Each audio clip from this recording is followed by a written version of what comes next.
마가복음 16장 15절 16절을 우리 함께 합독하십시다. 또 이르시되 너희는 온 천하에 다니며 만민에게 복음을 전파하라. 믿고 세례를 받는 사람은 구원을 얻을 것이요 믿지 않는 사람은 정죄를 받으리라. 아멘.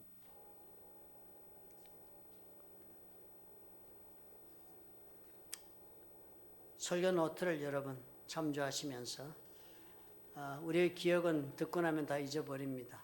혹시 마음속에 새롭게 발견하셨거나 혹은 또 확인하고 결심하고 싶은 일이 있으면 메모도 하시고 적으셔서 활용하시며 한 주간 동안 우리 성도들의 모임 가운데서 모이시면 이 설교 노트를 가지고 서로 말씀으로 격려하고 인생을 나누는 그런 시간을 가지시는 데 쓰시기를 부탁을 드립니다. 오늘 우리가 읽은 이 마가복음 16장 15절 16절의 이 말씀은 다른 표현으로 다른 방법으로 마태복음 28장에 기록되어 있습니다. 28장 끝부분이 18절부터 20절인데 그곳에 이렇게 다른 표현의 방식으로 이렇게 구술되어 있습니다. 예수께서 나와 말씀하여 이르시되 하늘과 땅의 모든 권세를 내게 주셨으니 그러므로 너희는 가서 모든 족속 민족을 제자로 삼아 아버지와 아들과 성령의 이름으로 세례를 베풀고 내가 너에게 분부한 모든 것을 가르쳐 지키게 하라. 볼지어다 내가 세상 끝날까지 너희와 항상 함께 있으리라 하시니라. 그래서 이 마태복음 28장에 이 주님께서 주신 이 명령이 명령 중에 명령이다. 그래서 이것은 그냥 명령이라고 말하지 않고 대사명이다. Great Commission이다. 그렇게 표현을 하는 내용입니다.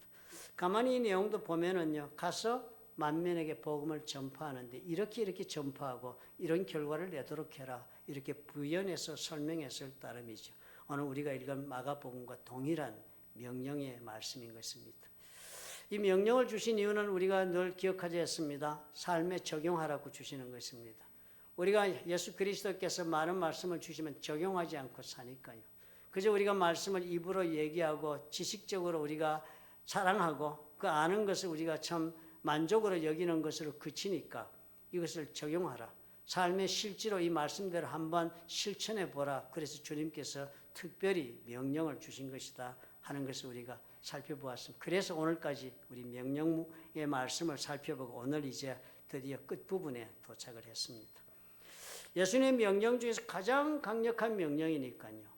그래서 사도행전 1장 8절에 보면 주님께서 모든 이 땅에서 일을 끝마치고 승천하셔서 하나님 곁으로 돌아가시기 전에 이 명령과 관계된 말씀을 이렇게 또한 다른 명령으로 주셨습니다. 사도행전 1장 8절에 주님이 마지막으로 올라가시기 전에 주신 말씀으로 우리가 이해하는 말씀이 이랬습니다. 오직 성령이 너에게 임하시면 너희가 권능을 받고 온 유대와 예루살렘과 온 유대와 사마리아와 땅끝까지 이르러 내 증인이 되리라 하시니라 그랬습니다. 가서 만민에게 복음을 전파하는 것이 예수 그리스도에 대한 증인이 되는 일입니다.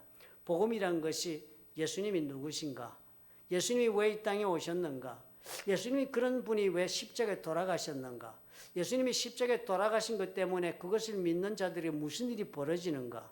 그런데 그런 예수님은 왜 돌아가셨다가 부활하셨는가 하는 이야기를 우리가 전하는 것이 복음의 이야기가 되는 것입니다. 그런 예수님이 확실한 역사적 사건이었다. 이분은 확실히 이 땅에 오셨고 이 일은 일어난 것이 사실이다 라고 그렇게 증거하는 것이 증인이 되는 것입니다.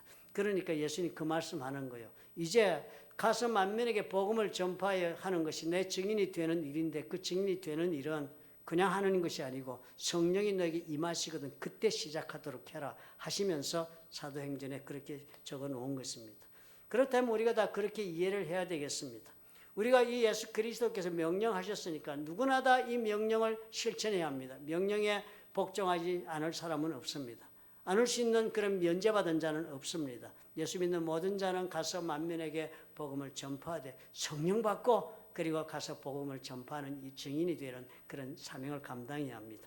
그런데 현실은 어떻습니까? 과연 얼마나 많은 사람들이 이것을 명령으로 알고 복음 전하고 있습니까?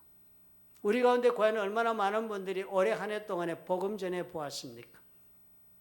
아니면 과거 10년 동안 나는 예수를 믿었다 그랬는데 만나는 사람에게 언제 여러분 예수 이야기 한번 해보셨습니까? 증인은 고사하고 누가 나를 예수 믿는 사람이라 말할까 봐 스스로를 숨기고 살지는 않았는지 몰라요. 왜 이럴까요? 왜 우리가 일어나가서 복음 전해한다는 이 문제에 관해서 우리는 절감하지 못하고 있습니까? 왜 교회는 이것에 대하여 우리가 다시 한번 강력하게 성도들에게 이 내용을 증거하고 그리고 이렇게 우리는 살아야 한다라고 말하며 교회가 이 일에 온 힘을 쏟지를 않습니까? 왜 그럴까요? 꼭 복음을 전파할 절박감이 없는 것입니다.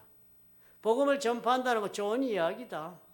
예수 믿게 하는 좋은 일이다. 그렇지만 지금 내가 하지 않아도 되는 일이라고 나는 생각하고 예수께서 명령하셔서 가서 만민에게 복음을 전파하는 그건 누구누구에게 특별히 그 말 듣고 감동받는 자가 하라고 하는 말이라고 우리는 그렇게 생각하기 때문인 것입니다.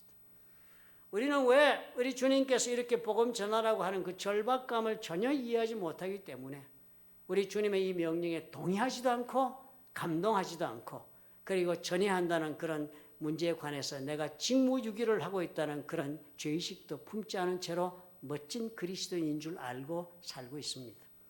오늘은 이 이유를 우리가 한번 찾아봐야 하겠어요. 왜 우리가 이 문제를 절박하게 받아들이고 만나는 사람에게 예수 믿으라고 말하지 않아서는 안 되는가?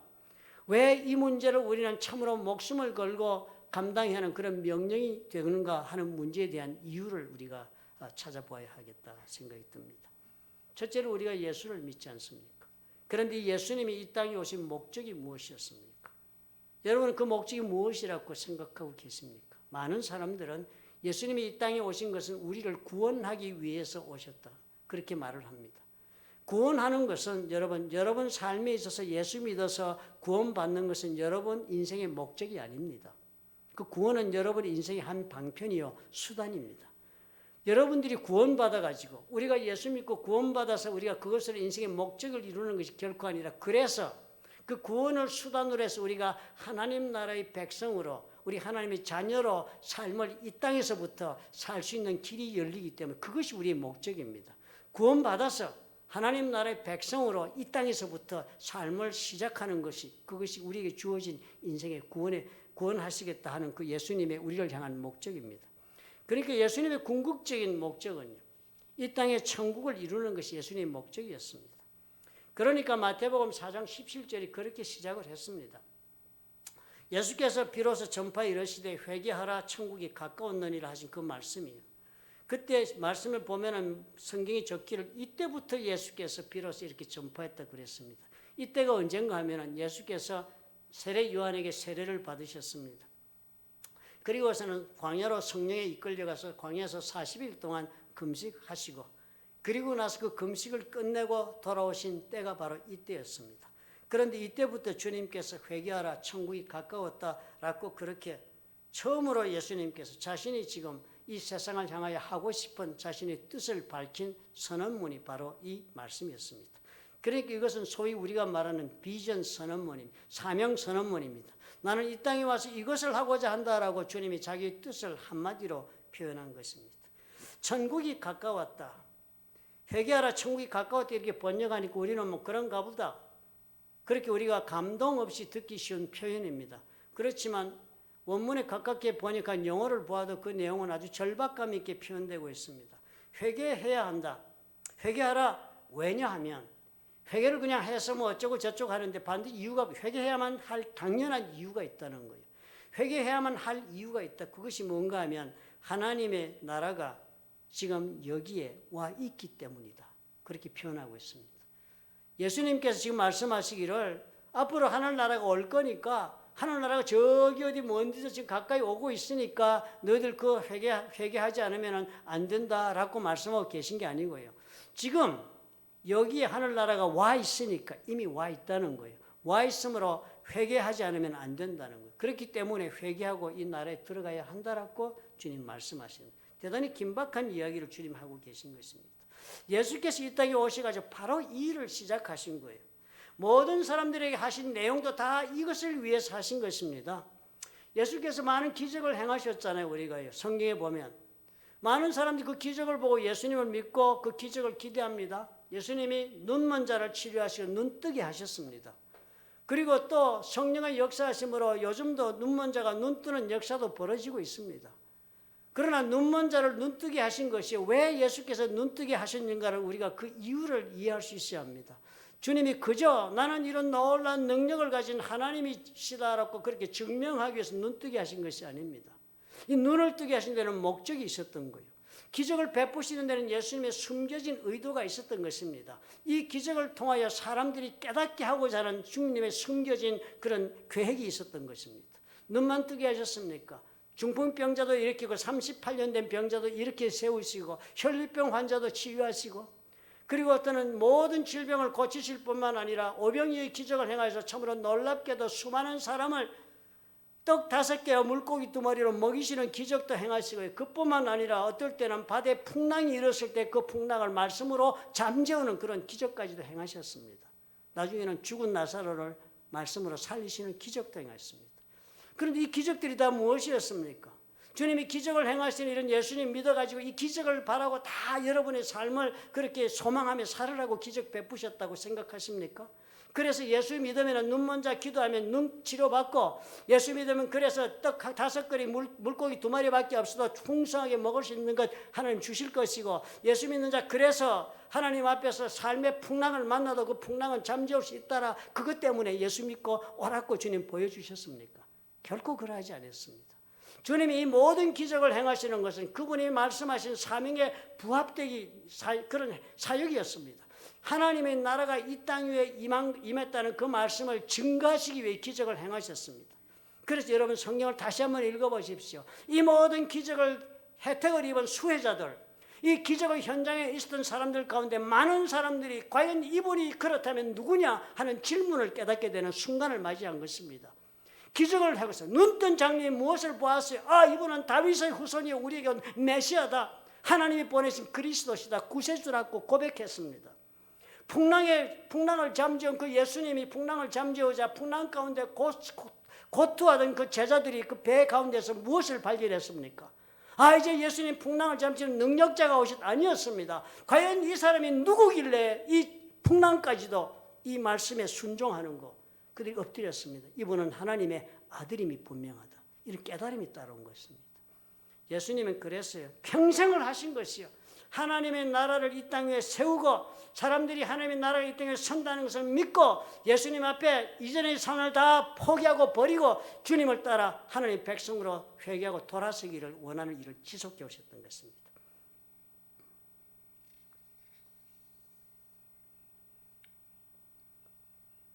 하나님의 나라라 그러면요, 그저 말로 그렇게 아무데나 추상적으로 그렇게 있어서 나라가 서는 게 아닙니다.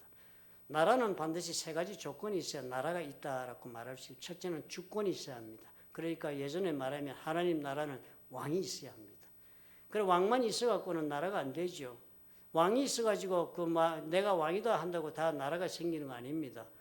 정신병원에 가면은 예수라는 사람 그렇다고 해서 그 사람이 왕인 거 아니고 내가 나폴레옹에서 황제 되는 거 아니고 그 정신병원 그런 사람들 많이 있습니다. 그러나 스스로 왕이라고 해서 되는 것이 아닙니다. 그 왕이 있다면 그 왕은 스스로 소유하고 있는 영토가 있어야 합니다. 그 왕권이 미치고 자기가 관할하는 영토가 있어야 합니다. 그 다음에 영토만 있어갖고도 되지 않습니다. 그 왕으로서 왕국을 유지하려면 그 왕국과 영토 속에 살고 있는 백성이 있어야 합니다. 이 3가지 요소가 있어야 합니다. 그렇게 예수님이 이 땅에 임하셔가지고요. 하나님의 나라가 임하시는 왕으로서 오셨습니다. 그렇지만 그 왕이 지금 어디에 이 나라가 이루어진다고 이곳에 지금 하나님 나라가 시작된다고 말씀하시고 이곳에 있는 사람들이 지금 무엇을 원하십니까? 회개하고 하나님 앞에 예수를 믿어서 하나님의 자녀가 되어 백성이 되기를 요구하고 계신 일을 지금 평생을 진행하신 것입니다. 그래서 그 하나님의 나라에 대해서 예수께서는 이렇게 말씀하신 적도 있습니다. 바리새인들이요, 예수 그리스도가 행하시는 역사를 보니까 이건 분명 하나님의 능력의 역사가 임하시길 분명하니까 하나님의 나라가 어느 때 임하니까 하고 예수께 물었습니다. 그랬더니 주님이 대답하시기를 하나님의 나라는 볼 수 있게 임하는 것이 아니다. 또 여기 있다 저기 있다고도 못하리니 하나님의 나라는 너희 안에 있느니라. 분명히 하나님의 나라가 있는 주소를 말씀하셨습니다. 너희 안에 있다 그러니까 우리 또 추상적으로 생각하기 쉽습니다. 아, 내 속에 하나님의 나라가 있나 보다. 아니요. 원문을 보면 너희 안에란 말이 in the midst of you, 너희들 가운데, 저와 여러분이 있는 이 공간의 가운데 하나님의 나라가 임하여 있다는 뜻입니다. 그러니까 바로 여기에요. 예수를 믿는 사람들이 신앙을 고백하는 이 자리에 예수님 말씀하시기 이 가운데 하나님의 나라가 있다. 그렇게 말씀, 분명한 장소를 얘기하셨습니다. 그리고 또 그 현상을 보고 확인할 수 있는 그 능력을 이렇게 증거했습니다. 누가복음 12장 49절에 주님께서 이런 말씀을, 내가 불을 땅에 던지러 왔노니 이 불이 이미 붙었으면 내가 무엇을 원하리요? 이미 예수께서 이 땅에 불을 던지러 왔다는 것입니다. 세례 요한이 말씀하셨죠. 예수께서 오시면은 나는 물로 세례를 주지만 예수께서 오시면은 성령의 불로 세례를 준다고 말씀하시, 그 불이 이미 이 땅에 붙었다면 내가 더 무엇을 원하겠느냐? 내가 더 이상 이 땅에 하나님의 나라를 이루는 데 무엇이 부족하다고 생각할 것이 있겠느냐 했습니다. 성령의 불이 임하시면 바로 어떻게 해요? 하나님 나라가 이곳에서 이루어지는 일이 진행되고 있는 것을 주께서 말씀하시는 것입니다. 이것이 예수님 말씀하신 하나님의 나라에 대한 내용이에요.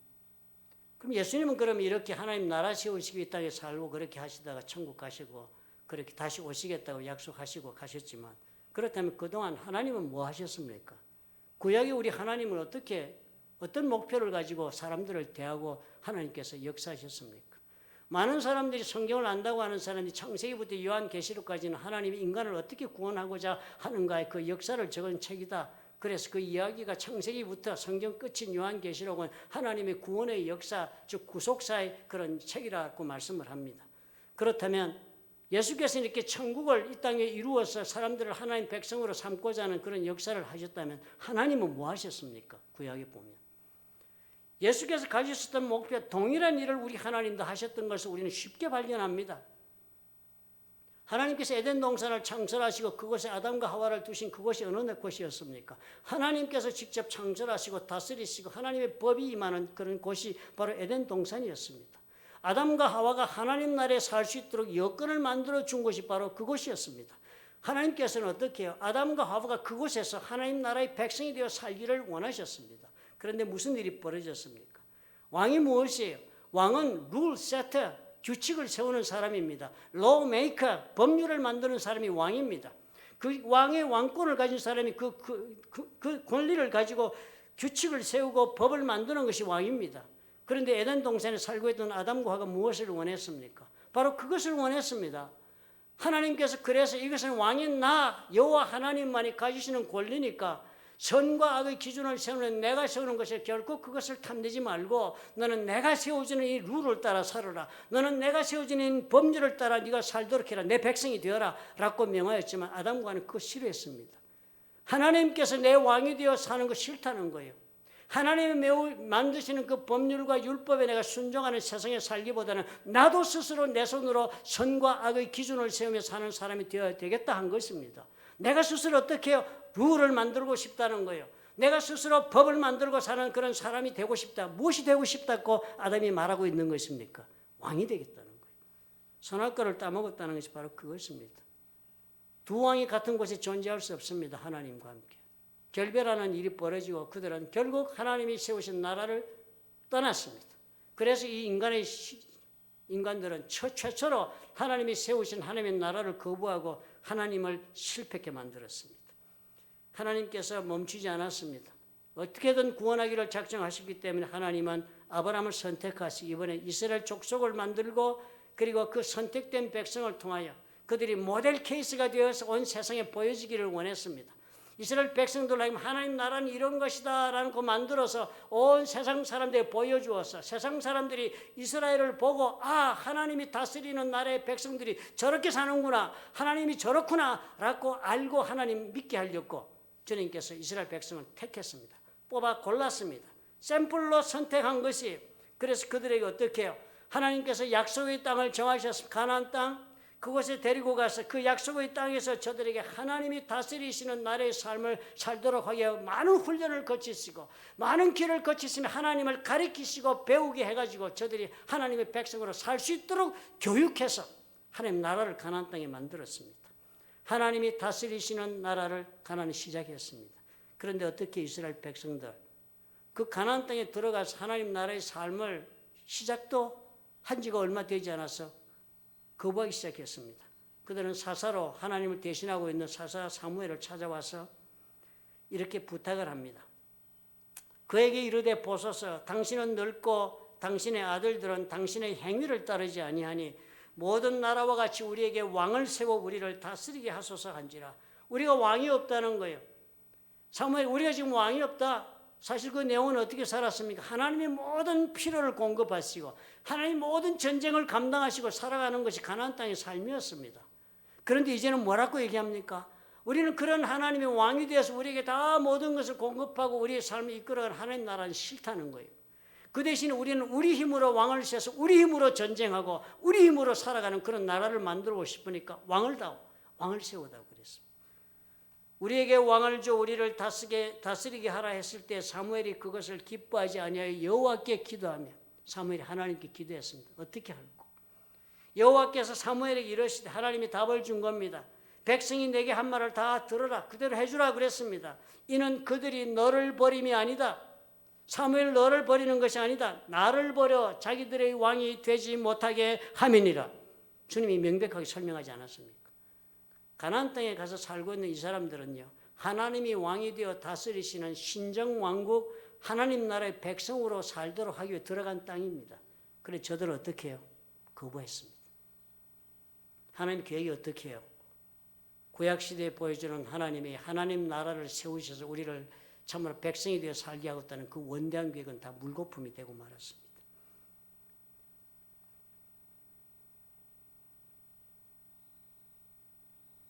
그렇다면 우리 하나님이 우리를 향하신 그 궁극적인 목표가 이제 그것으로 멈추었겠습니까?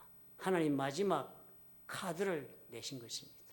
하나님이 우리 인간을 향한 마지막 카드, 라스트 카드, 마지막 신의 한 수가 바로 예수께서 이 땅에 오시는 것이었습니다. 이제 하나님이 결정하신 것이, 이것으로도 안 되고 저것으로도 인간은 거부한다면 이제는 내가 가서 직접 나의 왕국을 세울 수밖에 없다 결론 내신 거예요. 하나님 우리 가운데 와서 왕국을 직접 세우신다면 그 왕국은 어느 누구도 그 왕국을 거부하거나 그 왕국을 실패케 할 수는 없을 것입니다. 그래서 하나님께서 결정하신 거예요. 그래서 하나님은 영이신지라 우리 가운데 오시기 위해 사람의 몸을 입고 오시어 하셔서 그렇게 오신 분이 예수님이시라고 성경이 우리에게 알려주지 않습니까? 그렇게 예수께서 하나님께서 사람의 몸을 입고 이 땅에 오셔가지고 제일 먼저 세례를 받으시고 금식을 40일 하시며 사역을 준비하신 다음에 시작하실 때 하늘 문이 열리며 이는 내 사랑하는 아들이라는 음성을 듣고 예수께서 사역을 시작하실 제일 먼저 하신 말씀이 무엇이었습니까? 회개하라. 왜냐하면 천국이 지금 여기에 와 있기 때문이다 라고 말씀하신 것입니다. 이제는 상황이 달라진 거예요. 이제는 구약시대 백성들처럼 우리가 살 수 없는 때를 지금 우리가 맞이하게 된 것입니다. 지금 하나님이 마지막 카드를 들고 우리 가운데 신의 한 수를 가지고 들어오셨어요. 이제는 우리에게 정말 마지막 선택이 주어지는 것입니다. 이제는 우리가 하나님을 믿고 하나님과 함께 가는 세상으로 가든지 아니면 하나님을 거부하고 거부한 세상으로 가든지 이제는 우리에게 그런 선택의 시대가 지금 시작이 된 것입니다. 예수께서 오신 것으로부터 시작했어요. 이제 그 하나님께서 하나님 나라를 세우는 일이 시작되십니다. 승천하시면서 성령 받고 이제는 이 일에 모두 동참하고 이 하나님 나라의 백성이 되는 일을 전파하고 시작하고 완성하는 때까지 가거라. 때가 되면 내가 오겠다고 주님 말씀하시고 다시 오면 그때 가서 내가 이 마지막 이 모든 일에 대한 결론을 내겠다고 말씀하시 주님 가시면서 우리에게 그 나라를 맡기시고 가신 거예요. 사도행전 1장 3절부터 4절에 그것을 이렇게 적었습니다. 그가 고난받으신 후에 또한 그들에게 확실한 많은 증거로 친히 살아계심을 나타내서 40일 동안 그들에게 보이시며 하나님 나라의 일을 말씀하시니라. 예수님이 설명할 만큼 설명하고 가신 거예요. 사도와 함께 모이사 그들에게 분부하여 이르시되 예루살렘을 떠나지 말고 내게서 들은 바 아버지께서 약속하신 것을 기다리라 그랬습니다. 그 약속이 뭐였다고 성경 적습니까? 요한은 물로 세례를 베풀었으나 너희는 몇 날이 못되어 성령으로 세례를 받으리라 하셨느니라 그랬습니다. 그러니까 이 성령이 임하시면 그때 가서 너희가 내 증인이 되어 예루살렘과 온 유대와 사마리아와 땅끝까지 나가서 증인이 되는 일을 그때는 감당해야 한다라고 주님 우리에게 당부하신 것이 이 명령의 내용인 것입니다. 성령께서 이제는 제자들을 감동시키시고 그들을 가운데 역사하시면서 예수님의 수군의 사업인 하나님 나라를 우리 가운데 건설하는 일을 계속적으로 진행해 나가시기로 주님은 정해놓고 그리고 천국에 가시며 글이 완성되는 때를 정하여 주님 돌아오시겠다고 말씀하고 계신 것입니다. 주님이 다시 오실 때까지 이 사역이 계속되는 거예요. 그동안 우리는 어떻게 해요? 주님의 명령에 순종한다면 이 역사에 동참해야 하는 것입니다. 이제 우리에게는 어떻게 해요? 새로운 시대가 시작된 거예요. 예수 믿고 예수께서 이 땅에 오시고 예수를 믿고 하나님의 자녀가 되는 이런 어떤 그런 새로운 사건이 일어나고 있는 때가 아니라 새로운 시대가 지금 시작이 된 것입니다. 하나님께서 우리 가운데 역사하는 방법을 바꾸신 거예요. 종전에는 하나님의 나라를 세우시고 그 나라의 백성으로 삼는 기회를 주고 해서 기다린 세월이었지만 이제는 어떻게 해요? 예수님께서 이 땅에 오시고 직접 왕국을 세우시기 때문에 우리는 선택해야 하고 그 선택 가운데 들어온 자만 하나님 나라의 백성이 되는 그런 가름이 있는 그런 마지막 때를 지금 우리가 들어온 것입니다. 더 이상의 기회는 없다고 주님 말씀하고 계신 거예요. 예수께서는 이제는 어떻게 해요? 돌아오시면 구별하시는 거예요. 하나님 나라의 백성이 되기로 선택한 자는 기꺼이 받으시고 그리고 주님 오시는 날 그 자를 다 불러서 하나님 나라로 불러 들이시어 함께 천영 왕국을 이루시고 다스리시며 영원한 나라의 세계를 들어갈 준비를 하겠지만 예수를 선택하지 않고 하나님 나라를 원하지 않은 모든 사람들은 그 원하지 않는 길로 가도록 주님께서 허락하시는 것입니다. 그래서 오늘 우리에게 이 명령을 주신다는 사실을 우리가 주목해야 해요. 우리는 전혀 다른 지금 시대 가운데 우리가 들어왔습니다. 이제는 하나님 나라를 건설하는 실패가 없는 시대를 우리가 지금 맛보기 시작한 것입니다. 거부하는 사람과 동참하는 사람은 나뉘는 시대가 지금 진행되고 있는 것이에요. 질적으로 이때까지는 다른 세계가 시작되고 진행되고 앞으로 완성될 것입니다. 성령께서 우리에게 임하시고 역사는 이 시대 동안에 하나님 나라는 굳건히 세워질 것이고 더욱더 크게 확장되어 나갈 것이고 그리고 완성되었다 하는 날 주님 오실 것입니다. 어느 누구도 보지 못했던 역사가 지금 벌어지고 있는 시대를 살고 있어요. 질적으로 전혀 다른 나라 놀라운 시대를 지금 이제까지 보지 못한 시대가 지금 진행되고 있는 것입니다. 그러나 이 시대는 어떤 시대라고 주님 말씀하시고 지금 천국에 계실까요? 시한부라는 거예요. 시한부라는 거예요. 이 시대는 영원한 시대가 아니라는 거예요. 예수 믿기를 선택하지 않은 채로 사는 이 세상의 삶은 이제는 주어진 기간 동안에만 일어나는 거예요. 이제는 정말 시한부 인생 마지막 시간이 정해진 때를 우리가 살고 있기 때문에 언제나 우리 삶에 믿는 기회가 찾아온다고 보장할 수 없는 그런 마지막 때를 지금 사는 거예요. 시한이 있는 거예요.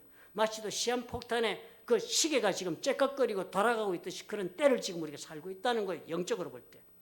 주님이 그래서 우리에게 명령하시는 것입니다. 그러므로 지금은 어떤 것보다도 이 이야기를 전해야 한다는 것입니다. 어떤 것보다도 이것을 알지 못하는 사람들에게 얘기를 해야 된다는 거예요. 이것을 알려주지 않고 들어서 알 자가 누가 있겠느냐. 구원은 믿음은 구원은 들음에서 나고 믿음은 들음에서 난다고 주님께서 말씀하시고 바로 그렇기 때문에 저와 여러분에게 사명으로 당부하시는 것입니다. 우리가 전하지 않으면 전할 자가 없다 하시는 거예요. 그리고 주님이 가시면서 이렇게 말씀하셨어요. 요한계시록 22장 20절에 보니까 이것들을 증언하시니가 이르시되 이것들을 증언하시니 예수 그리스도께서 이르시되 내가 진실로 속히 오리라. 지금 그러시고 가셨다는 거예요. 내가 진실로 속히 오리라. 내가 진실로 속히 오리라 번역했지만 영어로 번역한 문을 보면 Yes, I am coming soon. 내가 곧 다시 오리라. 그렇게 적었습니다. 내가 곧 다시 오리라. 예수님 가시면서 곧 다시 오리라 하시니 표현에 우리가 주목해야 합니다. 시간이 아직도 우리가 남았으니 우리는 우리 인생을 살다가 예수를 만날 수 있다고 생각할 수 있는 여유가 없다는 것이 바로 이 문장에 들어있습니다. 곧이라는 단어에 우리가 주목해야 돼요. 우리가 예전에 어머니와 아들이 같이 있으니 아들이 집에서 학교에 다니고 공부하고 숙제하고 있으면 어머니가 뭐 점심도 해먹이고 그런 아들에게 계속 공부하고 나가서 놀지 말라고 당부하면서 내가 지금 장에 갔다 올 테니까 장에 갔다 곧 올 테니까 계속적으로 지금 이 숙제 지금 이 공부 다 하고 책 읽고 있어야 한다라고 당부하고 어머니 시장을 갑니다. 그때 곧 갔다 오겠다 하는 그 곧이 바로 주님께서 말씀하시는 곧입니다. 이 곧은 시간을 뜻합니까? 곧은 돌아올 시간에 불확정하기 때문에 어머니가 곧이라고 말씀합니다. 불확정할 시간에 분명히 정해있으면 30분 뒤에 돌아올 테니까 그때까지 꼼짝 말고 공부해라 하실 것입니다. 그러나 장을 보다 보면 이것저것 사다 보면 언제 올지 모르는 그런 상황이니까 어머니가 말씀하기로 곧 올 테니까 곧 올 테니까 지금 하던 일 계속하고 있거라 하는 것입니다. 그러면 이 곧은 무엇을 말하는 것이에요?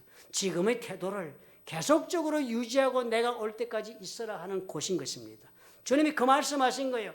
내가 이제 진실로 속히 오를 사람들이 다 주님이 곧 오신댔으니까 그 주님이 2000년 동안 안 오셨잖아. 그러니까 앞으로 언제 오시겠냐라고 우리 주님을 희롱하는 자가 수도 없는 것이 교회입니다. 성도들이고요. 주님 그런 말씀 안 했습니다. 시간은 모른다. 시간 묻지 말고 시간에 연연하지 말고 너희 태도를 지켜라. 지금 하고 있던 이 일, 지금 내가 너에게 명령하여 당부하고 있는 이 일, 가서 만민에게 복음을 전파하는 이 일, 내가 곧 올 테니 그때까지 태도를 바꾸지 말고 계속하도록 하여라. 그래서 이 말씀 하신 거예요. 고독했다. 고독했다. 한눈 팔지 말라는 거예요. 전념하라는 거예요.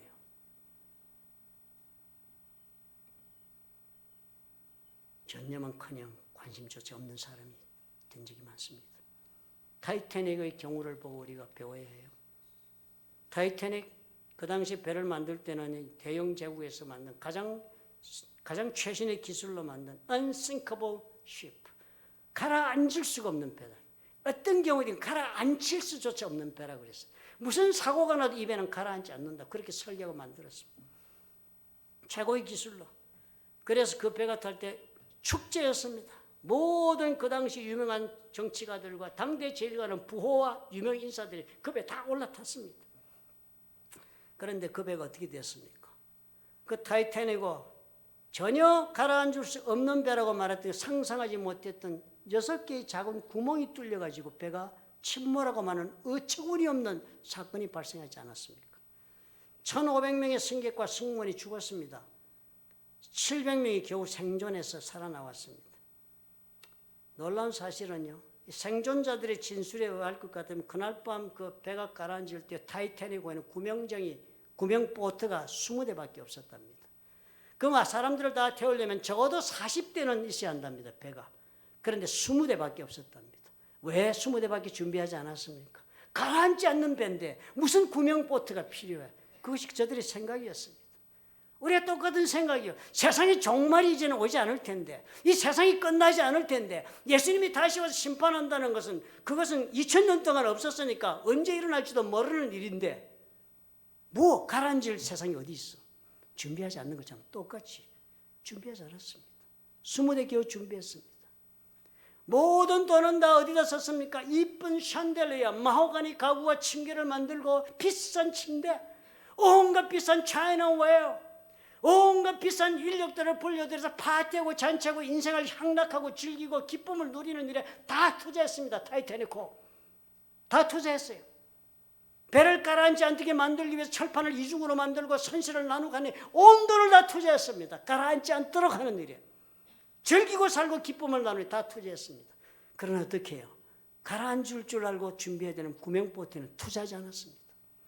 마치 우리가요, 예수님 언제 와? 이 세상이 아직도 이어지는데, 아직도 나는 내가 살아갈 인생이, 아직도 내가 지금 돈 벌어서 해야 할 일이 있는데, 아직도 우리 사도 바울의 이야기, 하늘나라를 위해 거기에 예수께서 재산을 쌓으라는 그 말씀 우리는 귀담아 듣지 않습니다. 우리는 구명보트를 준비하지 않아요. 또 더 놀라운 것은 뭐예요?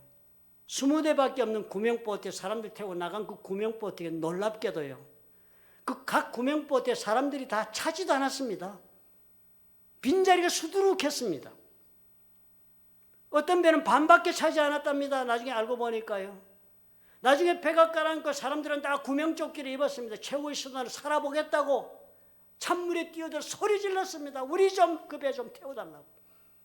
떠나가고 있는 20대 보트를 소리 질렀습니다. 좀 살려달라고. 우리 애라도 좀 실어달라고. 안 돌아왔어요. 빈자리가 많은데도 우리 살면 되었다는 생각 속에는 우리 사는 일에 방해될까 봐 그냥 지어갔습니다. 단 한 대만 돌아왔습니다. 단 한 대가 돌아와서 6명 태워서 갔답니다. 다음날 3일 만에 시신을 수습하게 되는데 보니까 다 죽은 거예요. 328명의 남자와 여자 어린아이 다 구명조끼도 입고 살리려면 얼마든지 기회만 주었다면 살 수 있는 사람들이 다 물에 얼어 죽었습니다. 이 사람들 왜 죽었습니까? 타이타닉하고가 가라앉아서 죽었습니까? 아니요. 가라앉을 것이란 대비를 안 해서 죽었습니다. 이 사람들 대비를 안 한 것만으로 또 죽었으면, 아니요. 더 처참한 비극은 구원받은 사람들이, 보트에 타고 있는 사람들이 다시 와서 실어주지 않아서 죽었습니다. 우리 예수 믿은 사람들이 예수 믿어 구원받는다는 얘기 안에서 죽었습니다. 운명적 사건이 된 거예요. 마지막 때를 살기 때문에 주님이 이 명령을 지키려면 우리 가치관이 바뀌어야 해요. 타이타닉호가 샌델리아 사고 마호가니 가구하고 비싼 침대 놓고 비싼 설비 갖추는 그 돈 조금이라도 더 아껴서 구명보트 준비하는 써야 하듯이 우리 가치관이 바뀌어야 해요. 우리가 지금 이 땅에서 과연 무엇을 위해 내가 오늘 돈을 벌고, 무엇을 위해 하나님 건강을 주시고, 무엇을 위해 하나님께서 나에게 복을 주시는가에 대한 가치관이 새로워져야 하는 것입니다. 지금 그래서 명령하시는 거예요. 우리 주님, 우리 삶의 현실의 삶에 지극한 관심을 가지고 계십니다. 그런 목적이 분명하시다는 사실을 주목해요. 여러분, 세월호 기억하시죠? 2014년 4월 16일이 탑승자 476명, 정확한 숫자도 모릅니다. 172명이 구조되고 304명이 사망 실종되었습니다. 약 3분의 1이 살고 나머지 죽은 거예요. 타이타닉과 비율이 똑같습니다. 이 비극이 뭐였습니까? 세월호의 비극이 뭐였습니까? 배가 가라앉아서 그래서 그게 비극의 원인이었어요? 아니요. 선장과 그 선원들이요, 배가 깔아있는다 않는다는 것을 알려주지 않고 탈출한 것이 사건입니다. 그것이 문제였습니다. 텔레비로 여러분 보셨죠? 해경에서 배가 가서 구조선이 갔는데요, 선장부터 그 배로 옮겨 탔습니다. 그 뻔뻔한 얼굴, 그 뒤로 따라가고 있는 선원들, 반바지 입고 타고 있는 그 뻔뻔한 얼굴들, 그들 때문에 비극이 벌어진 것입니다. 배 가라앉아도 죽는 거 아니에요. 세상이 망한다고 그것이 비극이 아닙니다, 여러분. 세상이 망하니까 그것은 우리 새로운 세기 시작이니까 놀라운 축복의 역사가 우리에게 새로 시작되는 것인데, 그게 왜 비극이에요? 세상이 망할 때 같이 망한 사람이 있으니까 비극이죠. 여러분 어떻게 사시고 인생을 우리 하나님 만나시렵니까? 타이타닉호에서 구명정 타신 분이 되고 마시겠습니까? 아니면 세월호 선장처럼 인생을 살다 마시겠습니까? 저와 여러분요, 어째도 우리는 구원받습니다. 우리는 구명보트에 탔습니다. 그러나 여러분 어떻게 하실래요? 우리 예수님 당부하시는 거예요. 이 많은 사람들, 세대를 분별치 못하는 이 영혼들을 어찌하겠느냐? 주님 우리에게 물어보시는 질문이 이 명령의 배경이 되지 않습니까? 기도하겠습니다. 좋으신 아버지 하나님 감사합니다. 우리가 알지 못해서 또 알지 못한 채로 살았어 아버지. 참으로 늘 현실밖에는 보지 못하고 오늘의 문제밖에는 우리가 헤아리지 못하는 아버지 어리석은 인생을 삽니다. 하나님께서 참으로 우리 삶을 모든 필요를 채우시고 우리가 먼저 그의 나라와 그의 의를 구하면 이 모든 것을 우리에게 주시겠다는 약속으로 우리의 삶을 이끌어가고 계심에도 불구하고 우리는 그의 나라를 위하여 우리가 참으로 노력하지 못한 적이 너무나도 많습니다. 오늘 아버지 앞에 우리가 회개합니다. 아버지, 예수 그리스도께서 그러므로 우리에게 참으로 마지막으로 우리에게 주시는 이 명령, 이 사명의 명령이 참으로 우리 오늘 새로워지게 도와주옵소서. 우리가 이 절박함을 깨닫게 도와주옵소서. 나는 이미 구명보트에 탔다는 것 때문에 안일한 삶, 즐거운 인생을 구가할 것이 아니라 하나님 예수께서 바라보고 있는 수많은 영혼들을 향하여 예수 그리스도의 심정을, 그 마음을 우리가 나누어 품는 예수 그리스도의 제자가 될 수 있도록 아버지여 도와주시옵소서. 예수님 이름으로 기도합나이다. 아멘.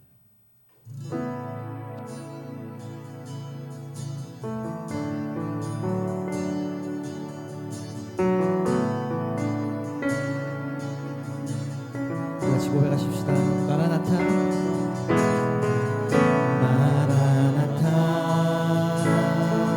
주 예수여 어서 오시옵소서. 땅의 모든 끝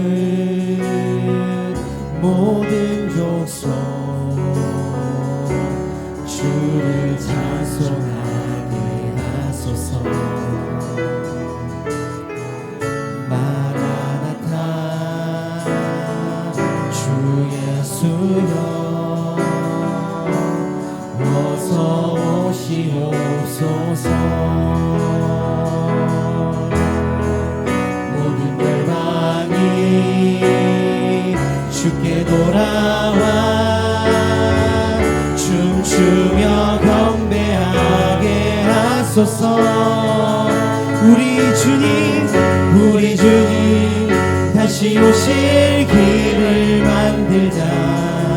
십자가를 들고 땅 끝까지 우리 가리라. 우리 주님 하늘 영광 온 땅 덮을 때 우리 땅 끝에서 주를 맞으리.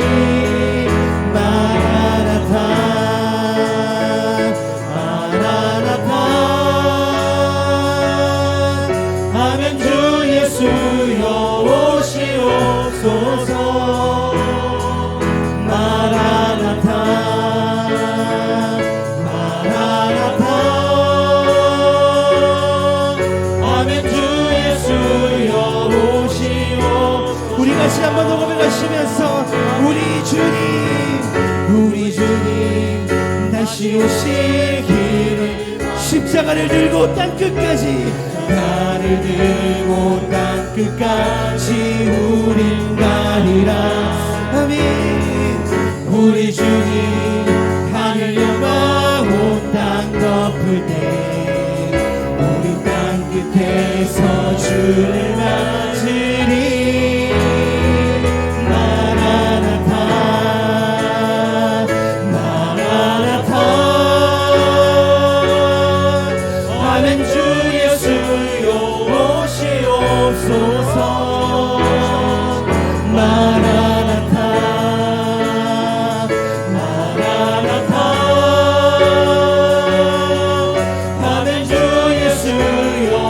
한 번 더 말씀 기억하시면서 고백하시면서 우리 주님 다시 오실 길을 만들자. 십자가를 들고 땅 끝까지 우린 가리라. 우리 주님 하늘 영광 온 땅 덮을 때 우리 땅 끝에서 주를 맞으리.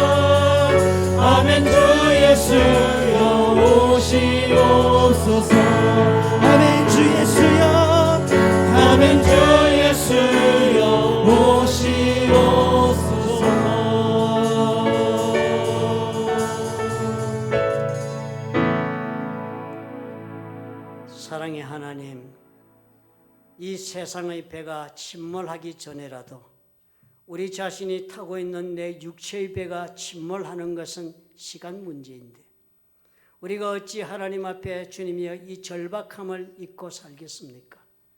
아버지여, 참으로 이제 가라앉고 있는 배를 타고 있는 내 인생인 것을 우리가 다 발견하고 주님이 제공하시는 구명정에 우리가 다 올라탈 수 있는 놀라운 은혜를 아버지 우리가 전파하고 우리가 증거하며 아버지여 하나님의 역사를 감당할 수 있도록 축복해 주옵소서.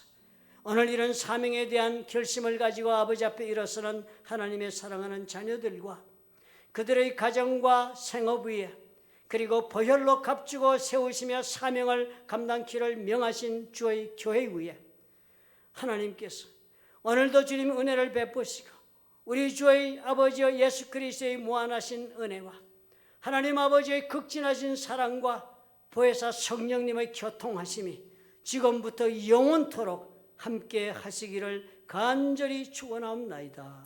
아멘.